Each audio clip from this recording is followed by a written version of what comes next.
Movement tips and lifestyle hacks brought to you by FitLab PGH. Movement, a part of making your life complete. FitLab PGH is back with another movement tip and lifestyle hack. We're going to use a couple of tools that we've used in the past. Our red rubber band or strap that we got off Amazon. I think at this point in time you're going to be seeing a link across the bottom or the top of your screen. And the gondola pole that we talked about in a couple of previous videos, or if you just have a long straight stick.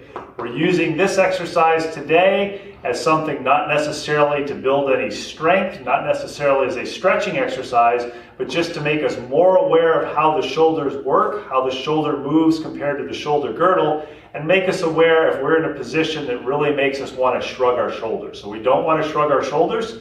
When I was first practicing this exercise before we filmed today, I realized the most difficult part of this exercise is getting yourself into position.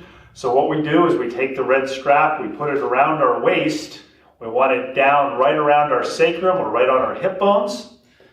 We have the little loops on either side of our body. We take the pole and we just slide it through with both loops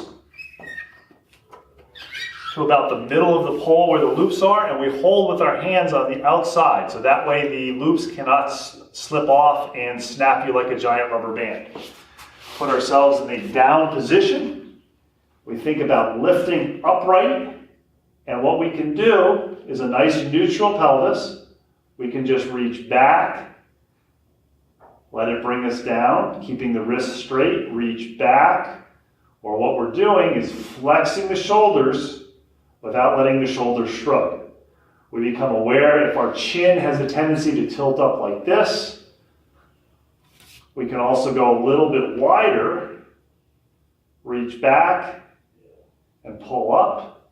After doing 8, 10, 12 repetitions, we can go into a closed grip. It's hard on the shoulders and it's uncomfortable if we go in a wide grip, but we can reach up like this, relax, reach up like this. Think about curling the wrists in either direction. And what we're doing here is we've got a load on the shoulder and we're working on getting some length and some mobility in the wrists. So if you spent a lot of time in front of the computer, you can kind of sit down with this that you've got in the corner of your office, do 8 to 10 repetitions where you're just reaching up and down, thinking I'm moving from the shoulder joint, shoulder girdle isn't moving. Working and being very aware of where the wrists are. For that one, we don't want the wrists cocked in either direction or flexed or extended. Then we go into a closed grip, reach nice and tall, draw the shoulder blades down the back and think about curl the wrists or flex the wrists, extend the wrists. This is not a strength building exercise, which is why we're using this red strap that's relatively light. Again, we're looking at just getting our body warmed up, aware after a long day of working, a long time on the computer, or driving. Another movement tip and lifestyle hack from FitLab PGH. 3 times a week, FitLab PGH brings you a movement tip or lifestyle hack. Thanks to the Pilates Body for providing us a locale for filming.